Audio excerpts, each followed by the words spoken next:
Hello everyone, आज date है 3 जून 2023 और द हिंदू न्यूज एनालिसिस में आपका स्वागत है। इस वीडियो में हम द हिंदू की इंपॉर्टेंट न्यूज़ को एग्जाम के पॉइंट ऑफ व्यू से डिस्कस करेंगे। नीचे डिस्क्रिप्शन बॉक्स में Telegram channel Volcano IAS academy का लिंक दिया हुआ है। आप Telegram channel Volcano IAS academy के साथ में जुड़ सकते हैं। वहाँ पर हर exam means UPSC, state PCS and other exams के पॉइंट ऑफ व्यू से काफ़ी इंपॉर्टेंट इन्फॉर्मेशन आप सभी के साथ में शेयर की जाती है। तो चलो स्टार्ट करते हैं। वीडियो को स्टार्ट करेंगे एक ज्योग्राफिकल बेस्ड क्वेश्चन के साथ में। और आज आपका क्वेश्चन ये है कि मोजाम्बिक को आपको मैप में व्यू करना है, फिर इससे रिलेटेड हर इंपॉर्टेंट फैक्ट्स को एंड इन्फॉर्मेशन को कमेंट बॉक्स में टाइप करना है। कल हमने आपसे क्वेश्चन पूछा था कामचाटका पेनिनसुला को लेकर के। तो कामचाटका पेनिनसुला जो है वो मेनलैंड रशिया से एक डिस्टेंट एरिया पर सी ऑफ ओकोत्स्क एंड पैसिफिक ओशन के बीच में लोकेटेड है। अभी कुछ टाइम पहले कामचाटका पेनिनसुला पर वोल्केनिक इरप्शन देखने को मिला, जिसकी वजह से न्यूज में बना हुआ था। कामचाटका पेनिनसुला के सर्दर्न पार्ट से स्टार्ट होता है कुरिल आइलैंड, और कुरिल आइलैंड्स जो हैं वो जापान के नॉर्दर्न पार्ट में जो आइलैंड है होक्काइडो वहां तक एग्जिस्ट करते हैं। ये कुरिल आइलैंड जो है वो भी एक डिस्प्यूटेड रीजन है और ये काफी ज्यादा न्यूज में बना रहता है। तो कौन कौन से कंट्री जो है वो इस रीजन के ऊपर अपना क्लेम करते हैं ये आप कमेंट बॉक्स में बताओगे। मतलब किस किस के बीच में एक डिस्प्यूटेड रीजन है कुरिल आइलैंड्स, ये आप कमेंट बॉक्स में बता दोगे। ओके, तो एक कामचाटका पेनिनसुला की लोकेशन है, आपको ध्यान में रखना है। देखो, ज्योग्राफी लोकेशन या फिर ज्योग्राफी मैपिंग जो हम करते हैं, रीड करते हैं, उसका एक बेसिक फॉर्मूला ये है कि जब भी आप किसी एरिया को डिस्कस करो, व्यू करो मैप में, उसको उस लोकेशन को देखो, तो उसके आसपास वाले एरिया में अगर कोई एरिया भी न्यूज में बना रहता है तो उसकी भी लोकेशन आपको ध्यान में रखनी चाहिए। ओके, इस तरीके से आप अपने बहुत सारे क्वेश्चंस जो हैं वो एग्जाम के कवर कर लेते हो। द हिंदू को डिस्कस करने से पहले हम बात करेंगे मेंटरशिप प्रोग्राम के बारे में और बात करेंगे डिकोडिंग ऑफ न्यूज़पेपर इनिशिएटिव के बारे में। अगर आप यूपीएससी 2024, 2025, 2026 के लिए प्रिपरेशन कर रहे हैं तो मेंटरशिप प्रोग्राम भी आपके लिए बेनिफिशियल है और डिकोडिंग ऑफ न्यूज़पेपर इनिशिएटिव भी आपके लिए बेनिफिशियल है। मेंटरशिप प्रोग्राम में इसके इंपॉर्टेंट फीचर्स की अगर हम बात करें तो इसमें स्टूडेंट्स को टारगेट ओरिएंटेड बेसिस पर जो है वो डेली बेसिस पर टारगेट दिया जाएगा। मतलब जो स्टूडेंट्स ये चाहते हैं कि उनका सिलेबस जो है वो एक रेगुलर बेसिस पर कोई टारगेट उनको मिले, वो उनको कंप्लीट करें और डेली बेसिस पर उनकी आंसर राइटिंग की प्रैक्टिस भी हो, साथ ही साथ में प्रीलिम्स के जो क्वेश्चन है उनकी भी एनफ प्रैक्टिस यहाँ पर हो पाए। तो ये प्रोग्राम उनके लिए काफ़ी ज़्यादा बेनिफिशियल है। 10 मंथ्स का ये प्रोग्राम रहेगा। इस प्रोग्राम की जो फी है वो 8,500 रुपीज़ 10 मंथ के लिए रहेगी। ओके, प्रद्युमन सर जो हैं इस प्रोग्राम को अपना गाइडेंस प्रोवाइड करेंगे और जो भी बेसिक हिंट, जो भी सजेशंस है आपके आंसर राइटिंग को लेकर के या और भी अदर इंपॉर्टेंट फीचर्स जो हैं वो सब कुछ गाइडेंस जो है आपको प्रोवाइड करवाया जाएगा। कौन से सब्जेक्ट को आप कौन सी बुक से कंप्लीट करो, कहाँ से कंप्लीट करो, ये सारे सजेशन जो हैं वो आपको दिए जाएंगे। ओके, तो आप इन मेंटरशिप प्रोग्राम को ज्वाइन कर सकते हो। 5 जून से प्रोग्राम स्टार्ट हो रहा है। नेक्स्ट है डिकोडिंग ऑफ न्यूज़पेपर इनिशिएटिव और ये है करंट अफेयर्स से रिलेटेड। आप सभी को पता है कि न्यूज़पेपर काफ़ी ज़्यादा इंपॉर्टेंट है, चाहे आप प्रीलिम्स ले लो, चाहे आप मेंस ले लो, चाहे आप इंटरव्यू ले लो। ये तो हम बात कर रहे हैं यूपीएससी की। आप कोई भी अदर एग्जाम जैसे स्टेट पीसीएस ले लो या कोई भी अदर एग्जाम, करंट अफेयर जो है वो आपके लिए काफ़ी ज़्यादा इंपॉर्टेंट है। तो इस प्रोग्राम में डिकोडिंग ऑफ न्यूज़पेपर इनिशिएटिव में हम क्या कर रहे हैं कि the Hindu, Indian express, PIB, जो भी अदर इंपॉर्टेंट वेबसाइट जैसे कि फ्रंटलाइन होगी, डाउन टू अर्थ हो गया, इससे रिलेटेड कहीं पर भी कुछ आर्टिकल ऐसा आए कि वो हमारे एग्जाम के पर्सपेक्टिव से इंपॉर्टेंट है, तो हम क्या करते हैं, टेलीग्राम चैनल, प्राइवेट चैनल इसमें बना रखा है। जो भी स्टूडेंट्स को ज्वाइन कर रहे हैं उनको यहाँ पर ऐड किया जाता है। फिर डेली बेसिस पर जो भी इंपॉर्टेंट न्यूज़ है वो आपके साथ में शेयर की जाएंगी। अब उस न्यूज़ में से क्या क्या इंपॉर्टेंट है वो अंडरलाइन करके वो न्यूज़ आपको दी जाएगी और फिर वो जो भी इंपॉर्टेंट पॉइंट्स हैं उनको यहाँ पर या तो रिटन फॉर्मेट में या फिर किसी भी तरीके से आपको अवेलेबल करवाया जाएगा। इससे क्या बेनिफिट रहेगा, जब भी आप रिवीजन करोगे तो आपके लिए बेनिफिट ये रहेगा कि करंट अफेयर्स में डायरेक्टली करंट अफेयर्स को याद करना जो है, जैसे कोई न्यूज़ को याद करना जो है वो थोड़ा टफ हो जाता है। अगर हम उसको बेसिक हमें पता हो कि किसकी वजह से ये न्यूज़ बनी हुई थी, क्यों इसके बारे में हम स्टडी कर रहे हैं, तो रेलेवेंस जब बनता है तो काफ़ी ईजीली आपके लिए जो है ना वो याद करना ईजी हो जाता है उन चीज़ों को। ओके, तो हम न्यूज़ प्रोवाइड करके फिर उसके बेसिक कंसेप्ट, स्टैटिक पार्ट से उसको रिलेट, कहाँ पर ये इंपॉर्टेंट आपके लिए हो सकता है, मीन्स में आप इसका कहाँ पर यूज़ कर सकते हो। अब ऐसा नहीं है हर न्यूज़ के लिए, जो न्यूज़, जो एग्जाम्पल, जो डाटा लगता है कि आपके लिए मेंस में भी कहीं पर इंपॉर्टेंट रहेगा तो वो भी बातें आपको प्रोवाइड यहाँ पर करवाई जाती हैं। तो ये प्रोग्राम जो है आपके लिए काफ़ी ज़्यादा बेनिफिशियल है।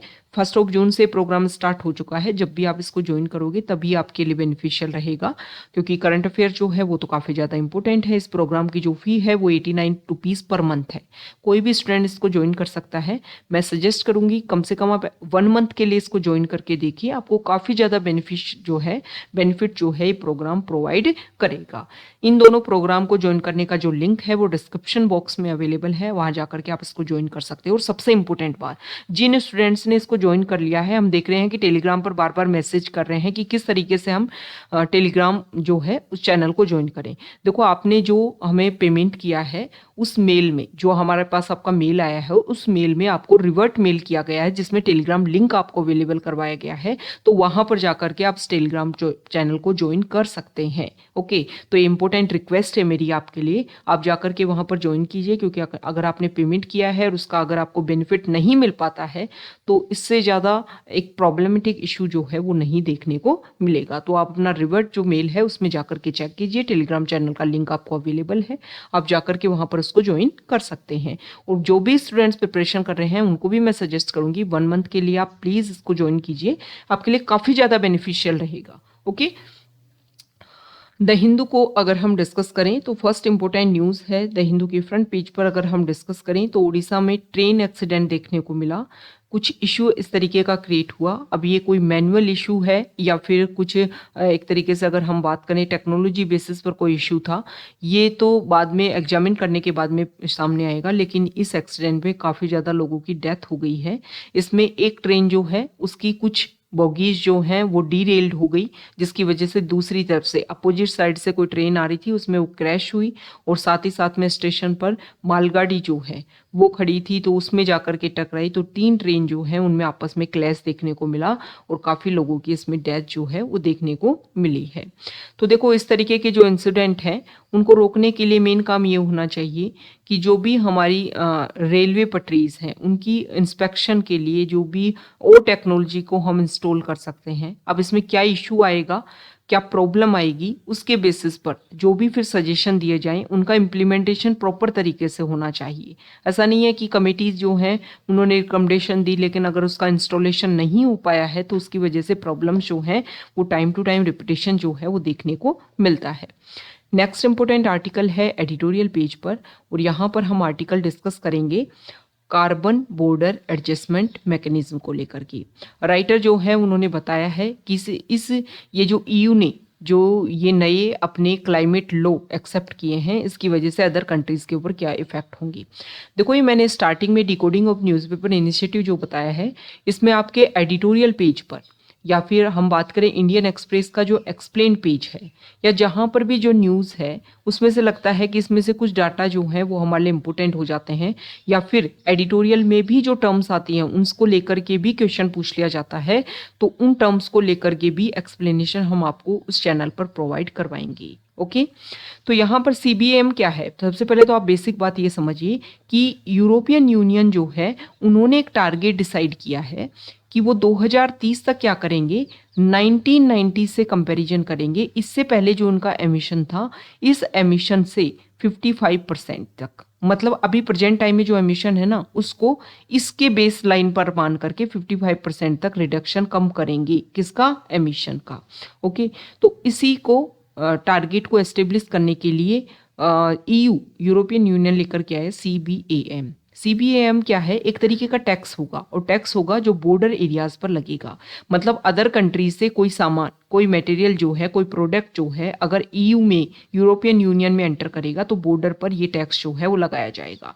क्यों लगाया जाएगा, देखो यूरोपियन यूनियन जो है उन्होंने तो 2005 से ही काम स्टार्ट कर दिया था कार्बन एमिशन को रोकने के लिए। 2005 में EU जो है उन्होंने अडॉप्ट किया इम्पोर्टेंट क्लाइमेट चेंज पॉलिसी, जिसको हम एमिशन ट्रेडिंग सिस्टम के नाम से जानते हैं। मतलब अगर आप जितना एमिशन कर रहे हो और उसमें एक क्राइटेरिया डिसाइड किया गया कि अगर कोई भी कंपनी जो है वो इतना एमिशन करती है तो उसके ऊपर कोई रिस्ट्रिक्शन नहीं लगेंगे, लेकिन अगर इससे ज़्यादा एमिशन करती है और कोई कंपनी कम एमिशन करती है तो ट्रेडिंग देखने को मिलेगी कि वो कंपनी जो है जिसने कम एमिशन किया तो उसको कुछ कार्ड दिए जाएंगे, कुछ पॉइंट दिए जाएंगे। दूसरी कंपनी जो ज़्यादा एमिशन कर रही है वो मनी दे करके उस कंपनी से उसके पॉइंट खरीद सकती है और अपने आप को बैलेंस कर सकती है।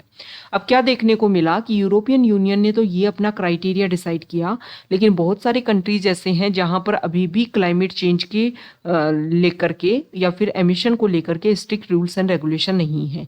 तो बहुत सारी कंपनी जो हैं वो यूरोपियन यूनियन से निकल करके उन कंट्रीज में शिफ्ट हो गई एज ए प्रोडक्शन हाउस के रूप में। अब वहां पर एमिशन को लेकर के स्ट्रिक्ट रूल्स एंड रेगुलेशन नहीं है, तो वहां पर कितना भी एमिशन करो, आप प्रोडक्शन करो और फिर यूरोपियन यूनियन में पहुंचा दो अपने प्रोडक्ट को। तो यूरोपियन यूनियन ने सोचा कि ऐसे तो गलत है भाई, कुछ कंट्री जो हैं वो स्ट्रिक्ट रूल्स एंड रेगुलेशन बना रहे हैं और आप प्रोडक्शन हब के रूप में हमें छोड़ करके दूसरी जगह जा रहे हो। तो इससे वजह से एक तो हमारा जो एरिया है वहां से आप जा रहे हो तो एक तो देखो जॉब लॉस देखने को मिलेगा, दूसरा क्या होगा कि आप दूसरे कंट्री में जा रहे हो, मतलब एमिशन, क्लाइमेट चेंज एक मेजर इशू है, उसका तो कभी सॉल्यूशन नहीं देखने को मिलेगा। तो इसी के बेसिस पर ईयू जो है वो ये रूल्स एंड रेगुलेशन लेकर के आई है।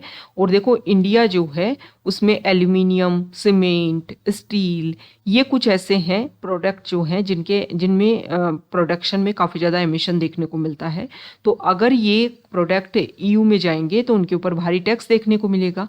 ईयू क्या करेगा कि अपने लेवल पर जो उन्होंने अपना ईटीएस सिस्टम बना रखा है ना, इसके बेसिस पर जो भी प्रोडक्ट आएगा कि हमारे यहाँ पर इस प्रोडक्ट के एमिशन को लेकर के कितने टैक्सेज अवेलेबल हैं, उस बेसिस पर जो प्रोडक्ट दूसरे कंट्री से आएगा उस प्रोडक्ट के प्रोडक्शन में कितना एमिशन देखने को मिला है, वो उन्होंने रिन्यूएबल एनर्जी का यूज़ किया है या फिर कोल का यूज़ किया है, इसके बेसिस पर वो टैक्स जो है उनके इम्प्लीमेंट देखने को मिलेंगे। तो यहाँ पर आर्टिकल में राइटर ने बोला है कि देखो इंडिया जो है या फिर अदर कंट्री जो है वो ये कोशिश कर रहे हैं कि WTO वर्ल्ड ट्रेड ऑर्गेनाइजेशन जो है वहाँ पर क्या किया जाए, इनको जो वर्ल्ड ट्रेड ऑर्गेनाइजेशन जो है वहाँ पर ये जो भी रूल्स एंड रेगुलेशन है उनको नेगोशिएट किया जाए, क्योंकि एक तरीके से ये क्या करेगा, डिस्क्रिमिनेशन जो है वो अदर कंट्रीज में क्रिएट करेगा। तो राइटर जो है उन्होंने एक बेसिक बात बताई है CBM को लेकर के, क्या इससे प्रॉफिट होगा इंडिया जो है और अदर कंट्री जो है उनके लिए क्या कन्फ्लिक्टिंग पॉइंट है। लास्ट में राइटर ने बोला है कि देखो WTO में तो आपके पास में ओपन एरिया है ही, वहाँ पर जाकर के तो आप चैलेंज कर ही सकते हो, लेकिन अगर हम बात करें तो आप ये देखिए कि इंटरनेशनल ट्रेड जो है उसकी वजह से कार्बन प्रॉब्लम जो है वो देखने को मिल रही है, उसका सॉल्यूशन जो है वो CBM लेवल पर देखने को मिल सकता है। नेक्स्ट इंपॉर्टेंट आर्टिकल है न्यूज़ पेज पर, और यहाँ पर हमारे जो यूनियन होम मिनिस्टर उनकी विजिट नॉर्थ ईस्ट में मणिपुर स्टेट में, और वहाँ पर उन्होंने एक अर्ज किया था, एक इम्पोर्टेंट स्टेटमेंट दिया कि देखो जो भी कुकी कम्युनिटी से बिलोंग पर्सन है और जिन्होंने 2008 का जो एक इम्पोर्टेंट इनिशिएटिव था जिसको हम बोलते हैं SOO, सस्पेंशन ऑफ ऑपरेशन, जिसके बारे में हमने कल भी स्टडी किया था। तो उसमें क्या हुआ था, ये सस्पेंशन ऑफ ऑपरेशन से पहले क्या होता था, कुकी कम्युनिटी के कुछ अलग अलग ग्रुप थे और वेपन के थ्रू जो है वो अलग अलग क्लैश जो है वो देखने को मिलता था अलग अलग कम्युनिटी में।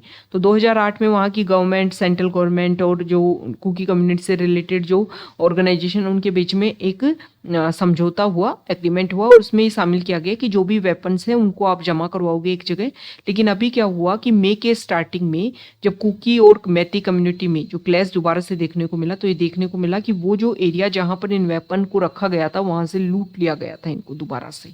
तो यहाँ पर अमित शाह ने, देखो ये हमारे जो यूनियन होम मिनिस्टर हैं उन्होंने क्लियरली बोला कि आप जो भी वेपन्स आपने लिए हैं वो वापस रख दीजिए, क्योंकि इसको लेकर के एक सर्च ऑपरेशन किया जाएगा और जहाँ पर भी अगर वेपन्स देखने को मिले तो उन इंडिविजुअल्स के खिलाफ में जो है वो काफ़ी स्ट्रिक्ट रूल्स एंड रेगुलेशन जो हैं वो अप्लाई होंगे। तो काफ़ी ज़्यादा वेपन्स जो हैं वो सरेंडर दोबारा से यहाँ पर देखने को मिले हैं। ओके, नेक्स्ट यहाँ पर जो आर्टिकल है, देखो लॉ कमीशन को लेकर कल हमने डिस्कस किया था कि लॉ कमीशन जो है उन्होंने एक इम्पोर्टेंट स्टेटमेंट दिया कि सेडिशन लॉ जो है उसको हमें ख़त्म नहीं करना चाहिए, बस कि उसमें कुछ चेंज करके जो है हम उसको रख सकते हैं। तो सेडिशन लॉ जो है इसको लेकर के देखो अपोजिशन पार्टी ने बोला है गवर्नमेंट जो है इसको और एक ड्रैकनियन लॉ के रूप में इम्प्लीमेंट करना चाहती है, जिसकी वजह से गवर्नमेंट जो है वो कंट्री की इंटीग्रिटी सॉवरेनिटी के नाम पर इंडिविजुअल लेवल पर अगर कोई पर्सन अपने स्टेटमेंट, अपने स्पीच, अपने जो भी आइडियाज़ उनको रखता है तो उनको एक तरीके से अगर वो गवर्नमेंट के अगेंस्ट में होते हैं तो उनको सेडिशन लॉ के बेसिस पर अरेस्ट जो है वो किया जा सकता है। ओके, नेक्स्ट इम्पोर्टेंट आर्टिकल है, तो हमारे जो प्राइम मिनिस्टर हैं वो US की विजिट पर जाएंगे जून में अभी, और देखो वहाँ का जो कांग्रेस है, कांग्रेस क्या है, वहाँ की पार्लियामेंट को कांग्रेस बोलते हैं, तो उन्होंने इनवाइट किया है कि कांग्रेस का जॉइंट सेशन जो है उसको क्या करो, आप एड्रेस करो। तो कांग्रेस जो है वहाँ पर भी बाई कैमरल लेजिस्लेचर है, तो आप बाई कैमरल जो है उसमें बताओगे कि कौन कौन से अपर हाउस को, लोअर हाउस को किसके नाम से जाना जाता है वहाँ पर। ओके, तो वहाँ के पार्लियामेंट को बोलते हैं कांग्रेस। तो हम डिस्कस कर लेते हैं कुछ कंट्रीज़ के जो पार्लियामेंट है उनको किस किस नाम से जाना जाता है। जैसे कि सबसे पहले हम बात करें तो ब्रिटेन जो है वहाँ पर पार्लियामेंट ही बोलते हैं, और पार्लियामेंट में जो यहाँ का लोअर हाउस है उसको बोलते हैं हाउस ऑफ कॉमन्स, और जो अपर हाउस है उसको बोलते हैं हाउस ऑफ लॉर्ड्स। कुछ कंट्रीज़ के नेम हम डिस्कस करेंगे। ब्रिटेन के बारे में हमने इसलिए डिस्कस कर लिया क्योंकि पार्लियामेंट्री फॉर्म ऑफ गवर्नमेंट हम कहाँ से लेकर के आए हैं, हम ब्रिटेन से लेकर के आए हैं। दूसरा अगर हम बात करें तो अफगानिस्तान, अफगानिस्तान का क्यों डिस्कस कर रहे हैं, क्योंकि अफगानिस्तान तालिबान ने जब से यहाँ पर कैप्चर किया है तब से काफ़ी ज़्यादा न्यूज़ में है।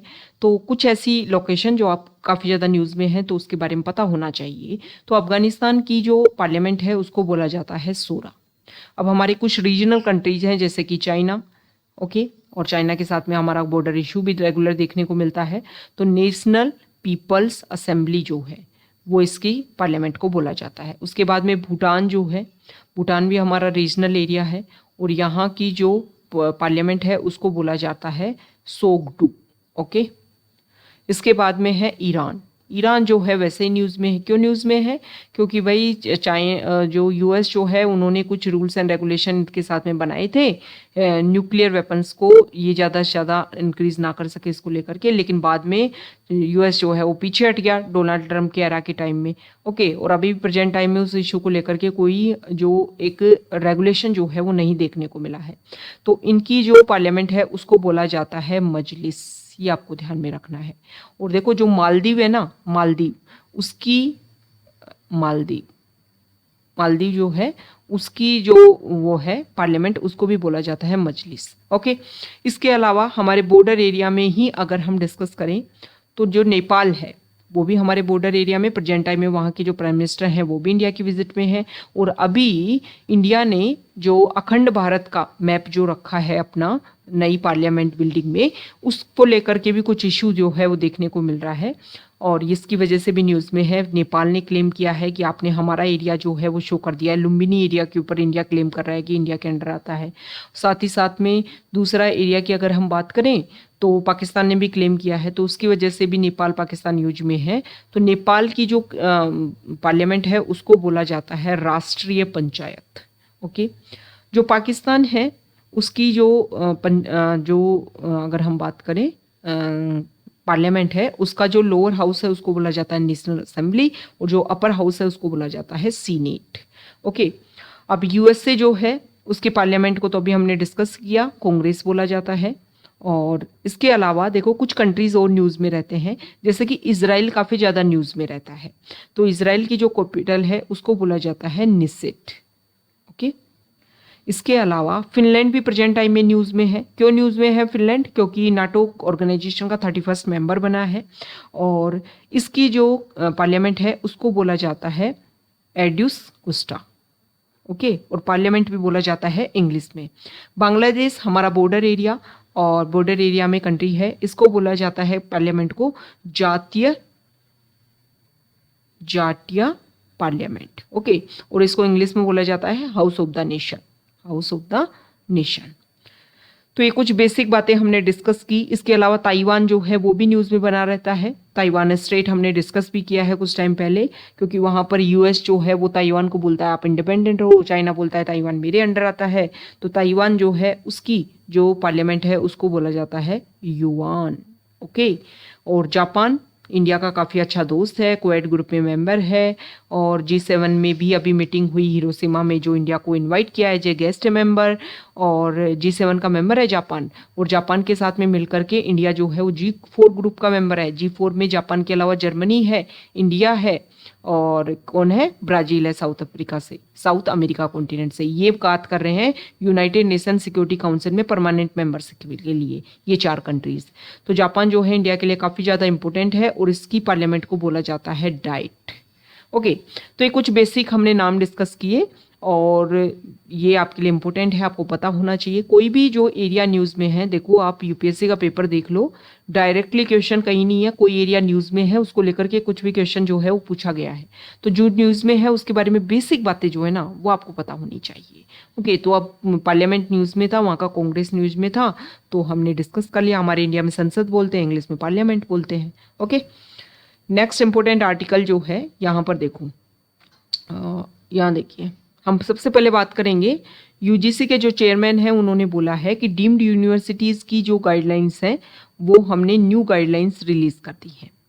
और जो नई गाइडलाइंस हैं वो कुछ लाइट भी हैं लेकिन टाइट भी हैं। ओके, अब डीम्ड यूनिवर्सिटी क्या होती है? देखो, इस बार यूपीएससी में होम गार्ड जो है वो सर्विस काफ़ी ज़्यादा न्यूज़ में थी, उसको लेकर के क्वेश्चन पूछ लिया था।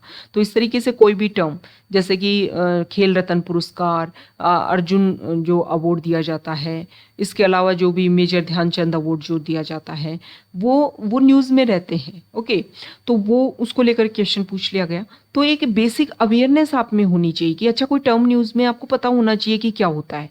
देखो, डीम्ड यूनिवर्सिटी के लिए पहले कुछ रूल्स एंड रेगुलेशन इस तरीके थे। 2019 की गाइडलाइंस ये बोलती थी कि हायर एजुकेशन इंस्टीट्यूट जो हैं, अगर 20 साल से ज़्यादा उनको एग्जिस्टेंस में आए हुए हो गया है तो वो डीम्ड यूनिवर्सिटी के लिए अप्लाई कर सकते हैं। डीम्ड यूनिवर्सिटी के लिए अप्लाई के लिए क्या होता था कि कोई भी यूनिवर्सिटी जो है वो यूजीसी में इसके लिए अप्लाई करेगी, मतलब जो एजुकेशन मिनिस्ट्री और यूजीसी जो है वो इसके लिए रूल्स एंड रेगुलेशन बनाएगी। ये आपको ध्यान में रखना है। जैसे कि स्टेट यूनिवर्सिटीज़ होती हैं कुछ, तो उसके लिए स्टेट जो है वो लॉ पास करके उनको एस्टेब्लिश करता है। सेंट्रल यूनिवर्सिटीज़ होती हैं, उनको लिए सेंट्रल गवर्नमेंट लॉ पास करके उनको एस्टेब्लिश करती है। डीम्ड यूनिवर्सिटीज़ जो होती हैं, इसमें यूनिवर्सिटीज़ जिनको डीम्ड का दर्जा मिल जाता है वो उनके पास में कुछ अथॉरिटी आ जाती हैं, जैसे खुद का एग्जाम कंडक्ट करवाने का, खुद की अपने फीस स्ट्रक्चर डिसाइड करने का, और भी अपने लेवल पर कोर्सेज एस्टेब्लिश करने का। ये कुछ जो है उनके पास में फ्रीडम जो है वो आ जाती है। ओके, और यहाँ पर अगर हम बात करें तो अभी जो क्राइटेरिया जो है, एलिजिबिलिटी क्राइटेरिया जो है वो ये डिसाइड किया गया है कि अभी जो कोई यूनिवर्सिटी को अगर डीम्ड यूनिवर्सिटी का दर्जा चाहिए तो NAAC ग्रेडिंग, NIRF रैंकिंग और NBA ग्रेडिंग जो है ये काफ़ी लेवल पर, अच्छे लेवल पर वो यूनिवर्सिटी जो है वो एस्टेब्लिश हो तब जा करके उसको मिलेगा। जैसे कि यहाँ पर बताया गया है कि NAAC ग्रेड जो है जिसमें कम से कम 3.01 CGPA फॉर 3 कंसेक्यूटिव साइकिल और NBA accreditation for 2/3 of eligible program, मतलब जितने प्रोग्राम चल रहे हैं उनमें 2/3 प्रोग्राम जो है वो उनको NBA एक्रेडिशन मिला हुआ हो। और साथ ही साथ में यहाँ पर बताया गया है कि top 50 of any specific category of national institute ranking framework, top 50 में वो आ रही हो पिछले 3 साल से, तब जा करके उसको क्या मिलेगा, ये सारे जो डीम्ड यूनिवर्सिटी का दर्जा मिलेगा। तो डीम्ड यूनिवर्सिटी क्या होती है ये हमने बेसिक बातें डिस्कस कर ली हैं, आपको पता होना चाहिए।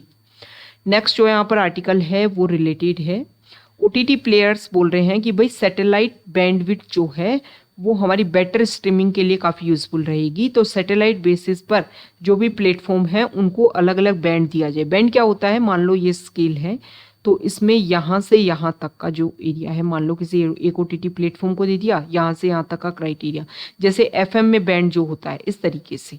ओके, तो यहाँ पे सैटेलाइट का भी कुछ बैंड विड्थ होगा, उसमें से कुछ किसी को दे दिया, कुछ अमेजन को दे दिया, कुछ नेटफ्लिक्स को दे दिया, इस तरीके से। अभी इंडिया में क्या होता है, लक्षद्वीप जो है, क्योंकि वहाँ पर ग्राउंड लेवल पर भी टेरेस्ट्रियल रीजन कनेक्टिविटी नहीं है, तो ग्राउंड लेवल पर सी केबल की अवेलेबिलिटी के थ्रू जो है वो नेट की कनेक्टिविटी नहीं है, तो वहाँ पर सैटेलाइट के थ्रू ही कनेक्टिविटी दी जा रही है। तो इंडिया में सिर्फ और सिर्फ अभी लक्षद्वीप में यूज किया जा रहा है, लेकिन अभी डिमांड किया जा रहा है कि और जगह भी इस तरीके की क्या हो, रेगुलेटरी हो। देखो अभी क्या किया जा रहा है कि जो डाटा है एक ही ज्योग्राफिकल लोकेशन पर जो डाटा है उनको बार बार यूज़ किया जा रहा है। इंटरनेशनल लेवल पर जो ऑक्शनिंग होती है एक्सक्लूसिव राइट्स की, वो किसके द्वारा टैकल किया जाता है, ये जो रीयूज़ है इंटरनेशनल लेवल पर वो गवर्न किया जाता है इंटरनेशनल टेलीकम्युनिकेशन यूनियन। आप कमेंट बॉक्स में बता दोगे ITU जो है वो क्या UN का ऑर्गेनाइजेशन है या फिर इंडिपेंडेंट है या फिर उसकी स्पेशलाइज्ड एजेंसी है, और एक इंपॉर्टेंट बात, इसका हेडक्वार्टर कहाँ पर है। ओके, नेक्स्ट जो आर्टिकल है यहाँ पर ये हमने डिस्कस कर ही लिया कि मोराल को लेकर के इशू है न्यू पार्लियामेंट बिल्डिंग में, और इसको लेकर के पाकिस्तान और जो नेपाल है उन्होंने क्लेम किया है कि हमारा एरिया जो है वो आपके यहाँ पर आपने शो किया है। नेक्स्ट यहाँ पर जो आर्टिकल है, तो यूएस के secretary of state Antony Blinken जो है वो गए हैं फिनलैंड की विजिट पर। तो फिनलैंड जो है वहाँ पर जाकर के उन्होंने बोला कि यूक्रेन के साथ में अभी आप बोल रहे हो कि जहाँ पर वॉर है वहीं खत्म कर दो, पीस एस्टेब्लिश कर लो। अरे भाई, बहुत सारा एरिया यूक्रेन का रशिया ने अपने अंडर कर लिया है, वहीं की वहीं वॉर खत्म करके तो बहुत सारा टेरिटोरियल एरिया जो है उसके ऊपर क्लेम करेगा रशिया। ओके, और काफ़ी ज़्यादा नुकसान भी किया है रशिया ने, तो उसकी भी तो भरपाई कंपनसेट करे ना रशिया, तभी तो जाकर के पीस एस्टेब्लिश होंगे। ओके, तो यूएस ने बोला है कि हम पीस एस्टेब्लिश करना चाहते हैं, लेकिन एक फेयर जो है वो क्राइटेरिया यहाँ पर एस्टेब्लिश हो। ओके, तो फिनलैंड की जो लोकेशन है वो हमारे लिए इम्पोर्टेंट हो जाती है, और यहाँ पर ये है फिनलैंड नॉर्दर्न यूरोप में। कल भी हमने इसको ज्योग्राफिकल लोकेशन के रूप में डिस्कस किया था। फिनलैंड अपनी बॉर्डर शेयर करता है नॉर्वे स्वीडन के साथ में, और ईस्टर्न पार्ट पर रशिया के साथ में। वाटर बॉडीज़ की अगर हम बात करें तो यहाँ पर है गल्फ ऑफ फिनलैंड और यहाँ पर है गल्फ ऑफ बोथनिया। ओके, अभी हमने स्टार्टिंग में भी बोला कि जब भी कोई मैप डिस्कस करो आसपास वाला रीजन जो है वो जरूर डिस्कस किया करो। दूसरा यहाँ पर बताया गया है कि रशिया जो है वो कैस्पियन सी को यूज करके कीव रीजन जो है, कीव कौन है, यूक्रेन की कैपिटल, वहां पर अटैक कर रहा है। तो कैस्पियन को भी हम डिस्कस कर लेते हैं। This is Caspian Sea, this is Black Sea, this is Sea of Azov. Sea of Azov और ब्लैक सी आपस में कनेक्टेड हैं, किसके थ्रू, कर्च के थ्रू। यहाँ पर स्नेक आइलैंड जो भी न्यूज़ में बना हुआ था, जिसके ऊपर रशिया ने जो है वो अटैक कर दिया था। तो ये बेसिक बातें आपको पता होनी चाहिए। ये है कीव जो यूक्रेन की कैपिटल है, यहाँ पर यूज़ करके यहाँ पर जो है अटैक किया जा रहा है। ओके, तो कैस्पियन सी जो है इसके आसपास वाले रीजन में कौन कौन से कंट्री आते हैं, तो रशिया बॉर्डर बनाता है, कजाकिस्तान बॉर्डर बनाता है, तुर्कमेनिस्तान बॉर्डर बनाता है, ईरान बॉर्डर बनाता है, और यहाँ पर अजरबैजान ये बॉर्डर बनाता है। तो ये 5 कंट्रीज़ के जो नेम है वो आपको ध्यान में रखने हैं। क्वेश्चन पूछ लिया जाता है किसी भी वाटर बॉडीज को लेकर के, तो आप इसको इस तरीके से, कोई ट्रिक अगर आपको ध्यान में है तो आप कमेंट बॉक्स में बता सकते हो कि ये जो 5 कंट्रीज हैं इनके नेम कैस्पियन सी से रिलेटेड हम कैसे याद कर सकते हैं। ओके, तो ये आज का हमारा द हिंदू न्यूज़पेपर का वही डिस्कशन था। अगर आप यहाँ तक आए हैं, वीडियो आपको अच्छा लगा है तो प्लीज़ वीडियो को लाइक कर दीजिए, शेयर कर दीजिए और चैनल को सब्सक्राइब कर दीजिए। Okay, thank you.